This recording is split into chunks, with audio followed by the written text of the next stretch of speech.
अलैकुम या अहलल कबूर कुल हुवल्लाहु अहद अल्लाहु सम्मद लम यलिद कुल हुवल्लाहु अहद अल्लाहु सम्मद अल्लाहुम्मा इग़फिर लिहय्यिना व मय्यितिना व शाहिदना व गायबिना व सगीरिना व कबीरिना व ज़ाकिरिना व उनसाना अल्लाहुम्मा मन अहयत मिनहुम तुलमिन ग़दफ़ौल ईमान। इन्हां वास्ते दुआ करके असीं अगे चलने कब्रिस्तान गुजरना सी मजबूरी दुआ कर दी जरूरी मजबूरी भी जरूरी भी आ। भाई साहब ने ना देखो फसलें नहीं है, वाह जी वाह, फोन ढेर सारा ला दिता ने। पीछे कुत्ता किधर आ रहा है, चले कब्रिस्तान तेरा केड़ा कम। जरा हाजी साहब ने मुर्गियां की रिहायशगाह बनाई, जरा वो देख के आइए। मैं तो गलियां वहांदा सी, पर भाई साहब ने कहा कि वो भी वेख लो। ओ माशाअल्लाह भाई साहब तुसीं ते पुट परत कर दिता सारा मामला। यह तो वधिया बन गया यार डेरा। भाई साहब ये तो शक्ल ही बदल गई। मैं तो हूँ आया तो मैं करते हैं पे काम उथे। लो जी है भाई साहब ने मुर्गियां की रिहायशगाह बनाई है, अल्लाह खैर करे। हूँ अंदरों खोल देने फिर देखने। लो जी इतने भी बिस्मिल्लाह पढ़ने, बिस्मिल्लाहिर्रहमानिर्रहीम। थोड़ी कुकड़ियों ने मुलाकात कराने। लो जी भाई साहब ने बुकड़ बड़ी डाढ़ी करके मारी है, ये फोम आती सर्दी में स्टार्ट हुई। चलो हाँ जी ये गेट में तेल दे उन्हें एडा रोला पाता है, कुकड़ियाँ डिस्टर्ब होंदियां ने। नहीं ठीक है, बत्ती बालो, मैंने अंदर कैमरे को नहीं शूट करना। बत्ती बाल गई जी। लो जी ऐसा घेरे हो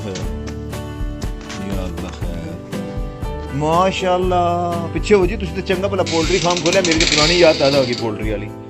लो जी दोस्तों यह देखो माशाअल्लाह माशाअल्लाह, भाई साहब ने पूरे बर्तन रखे ने, बकायदा पोल्ट्री फार्म बनया पे थे। अच्छा कितने ने टोटल 40 ते ये मुर्गे किन्ने ते मुर्गियां किन्नियां, मेल फीमेल किन्नियां ने। हाँ तो ये पता नहीं लगा, जिन्हों की कलगी वड्डी वो मेल हो गए, जिन्हों की नहीं हुई वो फिर फीमेल ही रह गई सारियां। भाई साहब अंडे लैके कटाइया सन या लिया ने, कल लिया गई ने।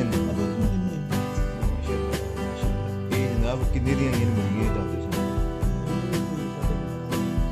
साढ़े को 12 किन्नियां मुर्गियां किन्ने सी 40 मुर्गियां मुर्गे 12,500, यानी कि 300 रुपये तो उत्ते थोड़ी जी रुपये उससे ते ये रिहायशगाह देना दी कितना खर्चा आ गया जनाब, लख सवा आ गया। ये नाल अपनी रिहायशगाह स्टोर बन गया, अच्छा मुझे रात का भी शौक है तो वो तो तुसीं देख ही लिया।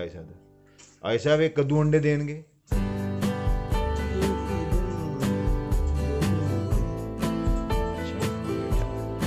अच्छा पानी भी पा दिता है इन्होंने। अच्छा स्पेस तो काफ़ी काफ़ी सारी मुर्गियां हो आ सकदियां, की ख्याल है? चलो जी अल्लाह ताला तुहाडे कारोबार च बरकत पाए। मैंने दूसरा कारोबार सवेरे सवेरे लभ गया, मैं पिंड की गलियां वहांदा रह गया। चंगा हो गया ना तो तुहाडे नाल मुलाकात हो गई मेरी। अच्छा ये 2 महीने तक देवणगियां अंडे, ये निक्के भी हैं 12। चलो ठीक हो गए, बेहतर हो गया।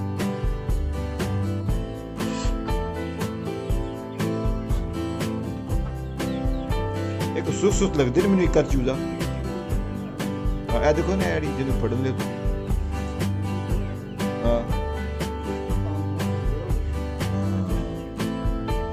ऐसा भी ਇਹਦਾ कोई एग्जॉस्ट है थे कोई नहीं, तो कोई टेंपरेचर ਦਾ ਬੰਦੋਬਸਤ ਕੀ ਕੀਤਾ? ਬਲਬ ਜਲਦੇ ਰਹਿੰਦੇ ਨੇ ਬਸ, ਬਲਬਾਂ ਦੇ ਉੱਤੇ ਦਾ ਟੈਂਪਰੇਚਰ ਪੂਰਾ ਰਹੇਗਾ। ਚਲੋ ਠੀਕ ਹੋ ਗਿਆ। ਤੇ ਖੁਰਾਕ ਕਿਸ ਕੇ ਪਾਉਂਦੇ ਹੋ? ਬਸ਼ਰੂ ਬਾਜਰਾ ਹੀ ਤੇ ਇਹਨਾਂ ਨੂੰ ਤਿੱਲੀ ਨਹੀਂ ਪਾਣੀ ਚਾਹੀਦੀ। ਮੈਂ ਵੀ 6 ਕੁਕੜੀਆਂ ਲੈ ਕੇ ਰੱਖੀਆਂ, 6 ਕੁਕੜੀਆਂ ਦੀ ਕੁੱਕੜ ਮੈਂ ਵੀ ਘਰ ਲੈ ਕੇ ਰੱਖੇ। ਤਿੱਲੀ ਨਹੀਂ ਪਾਣੀ ਚਾਹੀਦੀ ਥੋੜੀ ਬਹੁਤ ਸਰਦੀਆਂ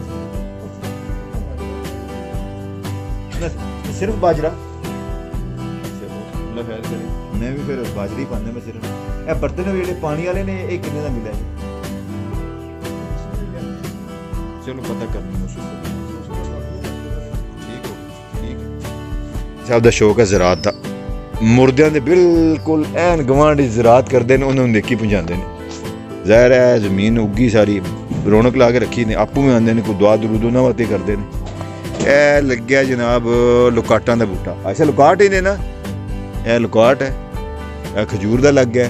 ऐदा नहीं मैनू अज तक पता लगा था ना कि श्रीयार का बरीक जहा होंदा कुछ। ये फल वाला नहीं वैसे दूसरा है। भाई साहब ने नींबूआं का भी लाया है, अमरूद भी है तो यह विचकार का आ गया बूटा आड़ू का बूटा। वाह जी वाह, अमरूदां दे भी हैं ने। यह खुबानियां का लग गया विचकार। ਇਹ ਸੇਬ ਦਾ ਤੇ ਪਰਾਂ ਬਦਾਮਾਂ ਦਾ ਉਹ ਪਰਾਂ ਬਦਾਮਾਂ ਦਾ ਲੱਗਿਆ। ਵਾਹ ਜੀ ਵਾਹ। ਅੱਛਾ ਤੁਸੀਂ ਤੇ ਪੂਰੇ ਆ ਰਹੀ ਕਿ ਨਗ ਪੂਰਾ ਕੀਤੇ। ਤੇ ਇਹ ਕਾਹਦਾ ਜੀ? ਇਹ ਸਨਾ ਮੁੱਕੀ ਹੈ। ਇਹ ਸਨਾ ਮੱਕੀ ਦਾ ਬੂਟਾ ਇੰਜ ਦਾ ਹੁੰਦਾ ਹੈ? ਤੇ ਮੈਂ ਤੈਨੂੰ ਨਿੱਕਾ ਸਾਰਾ ਪੌਦਾ ਸਮਝਦਾ ਰਿਹਾ ਜਾਂ ਮੇਰੀ ਅਕਲ ਦੇ ਵੀ ਮਾਤਮ ਹੀ ਫਿਰ ਤੇ ਪਤਾ ਹੀ ਨਹੀਂ ਲੱਗਦਾ। ਇਹ ਨਿੰਬੂ ਨੇ ਸਾਰੇ, ਉਹ ਵਿੱਚ ਮਿਰਚਾਂ ਦਾ ਲੱਗੇ, ਇਹ ਮਾਲਟਿਆਂ ਦੇ ਨੇ। ਠੀਕ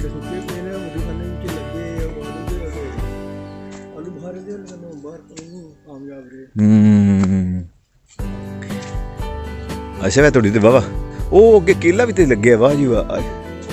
ਲਓ ਜੀ ਇਹ ਤੇ ਬੇਰੀ ਦਾ ਦਰਖਤ ਵੀ ਹੈ। ਹੁਣ ਤਾਂ ਮੈਂ ਸਾਰਾ ਹੀ ਤੁਹਾਡਾ ਬਾਗ ਵਹਾ ਕੇ ਜਾਵਾਂਗਾ। ਅੱਛਾ ਜੀ ਅੱਛਾ ਜੀ। ਹੋਰ ਕਿਹੜਾ ਬੂਟਾ ਇੱਕ ਨਜ਼ਰ ਆਇਆ ਮੈਨੂੰ? ਨਹੀਂ ਬਸ ਕੇਲੇ ਹੀ ਨੇ ਇੱਧਰ ਲੱਗੇ ਆਈ ਸਾਹਿਬ ਦੇ ਕੋਲੇ। ਠੀਕ ਹੋ ਗਿਆ। ਵਾਹ ਜੀ ਵਾਹ। ਅੱਛਾ ਵੈ ਕੀ ਲਾਇਆ ਜੇ? ਮੂਲੀਆਂ ਨੇ? ਠੀਕ ਹੋ ਗਿਆ। ਆਹੋ ਮੇਰਾ ਖਿਆਲ ਹੈ ਉਹ ਪਾਣੀ ਉਧਰੋਂ ਡੱਕੇ ਚੋਂ ਦੀ ਆਉਂਦਾ ਪਿਆ ਇੱਧਰ।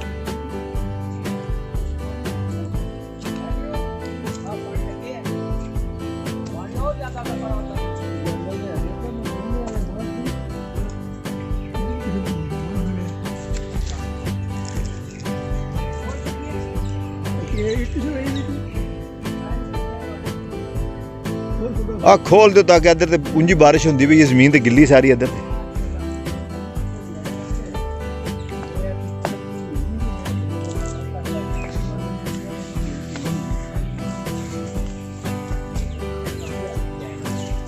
ठीक हो गया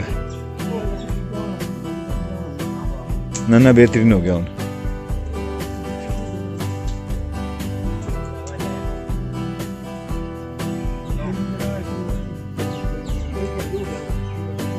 आया हूँ टुर पिया पानी बेहतर हो गया। आहो है सारे चिक्कड़ हो जाएगा सारे क्या नहीं तो फिर सब्जी होंगी भी नहीं गल जाती सब्जी। लो जी तुहाडी इतलाह आते हुए आई है। ਇਹ ਕੁੱਤੇ ਨੂੰ ਪਤਾ ਨਹੀਂ ਕੀ ਹੈ ਇਹ ਸਾਡੇ ਨਾਲ ਕੀ ਦੀ ਗੱਲਬਾਤ ਹੈ ਸਾਡੇ ਪਿੱਛੇ ਪਿੱਛੇ ਆਂਦਾ ਹੈ। ਤੁਹਾਨੂੰ ਬਾਕੀ ਚੀਜ਼ਾਂ ਫਿਰ ਮੈਂ ਉਧਰ ਆ ਕੇ ਵਹਾਣਾ। ਲੋ ਜੀ ਦੋਸਤੋ ਮੈਂ ਤੇ ਆਈ ਸਾਹਿਬ ਨਿਕਲੇ ਆ ਕਿ ਦੇਸੀ ਅੱਗ ਦੀ ਤਲਾਸ਼। ਉਹਦੀ ਵਜ੍ਹਾ ਕੀ ਵਜ੍ਹਾ ਤੁਹਾਨੂੰ ਦਿਖਾ ਦੇਣਾ ਠਹਿਰੋ। ਉਹ ਆਈ ਸਾਹਿਬ ਜਾਂਦੇ ਜਾ ਕੇ ਲੱਭਦੇ ਨੇ। ਇਹ ਮੇਰੀ ਉਂਗਲ ਦੇ ਉੱਤੇ ਤੁਸੀਂ ਦੇਖਦੇ ਪਏ ਇਹ ਸਾਰੀ ਸੈਲ ਕਰ ਗਈ ਪਾਣੀ ਪੈ ਗਿਆ ਇਹਦੇ ਵਿੱਚ। ਆਈ ਸਾਹਿਬ ਨੂੰ ਕਿ ਨਜ਼ਰ ਆ ਗਿਆ ਮੇਰੇ ਖਿਆਲ ਹੈ। ਓ ਹੋ ਇਹ ਲੋ ਜੀ ਇਹ ਦੇਸੀ ਅੱਗ। ਇਹਨੂੰ ਆਈ ਸਾਹਿਬ ਤੋੜੋ ਨਾ ਤੋੜੋ ਤੁਸੀਂ ਤੋੜੋ ਮੈਂ ਤਾਂ ਦੇਖਣਾ ਕੀ ਬਣਦਾ ਇਹਦਾ। ਮੈਂ ਉਂਗਲੀ ਉੱਤੇ ਲਾਣਾ ਹਾਂ ਇਹ ਹੀ ਮੈਂ ਸੁਣਿਆ ਸਿਰਫ। ਲੋ ਜੀ ਲਾਓ ਜੀ ਤੁਸੀਂ ਇਹ ਤੁਸੀਂ ਦੇਖਿਆ ਇਹ ਵਾਈਟ ਜਾਂ ਇਹਦੇ 'ਚ ਕੀ ਨਿਕਲਦਾ? ਅਸੀਂ ਤੈਨੂੰ ਕਹਿੰਦੇ ਦੁੱਧ ਦਾ ਪਾਣੀ ਹੁੰਦਾ ਵਾਈਟ। ਇਹ ਦੇਖੋ ਜਰਾ। ਅੱਛਾ ਹੈ ਜੀ ਉਹਦੀ ਉਹ ਨਾ ਕਰੋ ਜ਼ੋਰ ਦਾ ਨਾ ਕਰੋ। ਉਂਗਲੀ ਦਾ ਨਹੀਂ ਕਰ ਮੋਰ ਸੋਹਣਿਆ ਦੀਦਾਰ ਕਰਾ ਚਿਹੜਾ ਕਰਾ। ਠੀਕ ਹੋ ਗਿਆ ਇਹ ਲੋ ਜਰਾ। ਆਏ ਸਾਹਿਬ ਨੇ ਢੇਰ ਸਾਰੀ ਹਕਮਤ ਲਾ ਦਿੱਤੀ ਇਹਦੇ ਨਾਲ। ਠੀਕ ਹੋ ਗਿਆ ਮੇਰੇ ਖਿਆਲ ਹੁਣ ਕੁਝ ਬਸ ਠੀਕ ਹੈ। ਸਾਹਿਬ ਕੀ ਹੋ ਗਿਆ ਬੜਾ ਹੋ ਗਿਆ ਇਹਦੇ ਨਾਲ। ਚਲੋ ਨਾ ਨਾ ਵੈਸੇ ਦੇ ਦਿਓ ਇਹ। ਚਲੋ ਜੀ ਆਏ ਸਾਹਿਬ ਬਹੁਤ ਸ਼ੁਕਰੀਆ ਤੁਹਾਡਾ। ਇਹ ਇਲਾਜ ਇੱਕ ਟੋਟਕਾ ਸਾਡਾ ਦੇਸੀ। ਇੱਕ ਗੱਲ ਤੁਸੀਂ ਨਾ ਕਰ ਦੇਣਾ ਤੁਹਾਨੂੰ ਤੇ ਸ਼ਹਿਰਾਂ 'ਚ ਲੱਭਣੀ ਵੀ ਕੋਈ ਸ਼ੈ ਨਹੀਂ ਹੈ ਵੀ ਸਾਨੂੰ ਪਿੰਡਾਂ ਵਾਲਿਆਂ ਨੂੰ ਲੱਭ ਜਾਂਦੀ ਹੈ ਵਾਲੀ। ਸ਼ਹਿਰਾਂ 'ਚ ਤੁਹਾਨੂੰ ਧੂੰਆਂ ਹੀ ਲੱਭਣਾ ਖਾਪਾਂ ਨਹੀਂ ਲੱਭਣਾ। ਇਹ ਪਿੰਡ ਦੀ ਇੱਕ ਨਜ਼ਰ ਮਾਰ ਲਈਏ। ਮੁਹਾਰੇ ਦੇਖੇ ਜੇ ਨਵੀਂ ਸੂਰਤ ਹਾਲ ਤੇ ਬੱਦਲ ਬਣੇ ਨੇ। ਤੁਹਾਨੂੰ ਬਾਕੀ ਸੂਰਤਾਂ ਬਾਅਦ ਦੱਸਾਂਗੇ। ਐਵੇਂ ਇੱਕ ਟੋਟਕਾ ਜੇ ਚਾਹੇ ਤੇ ਕਰ ਦੇਈਏ ਫਿਰ ਇੱਕ ਟੋਟਕਾ ਜੇ ਚਾਹੇ ਤੁਹਾਨੂੰ ਹੋਰ ਦਿਖਾ ਦਿਆਂਗੇ।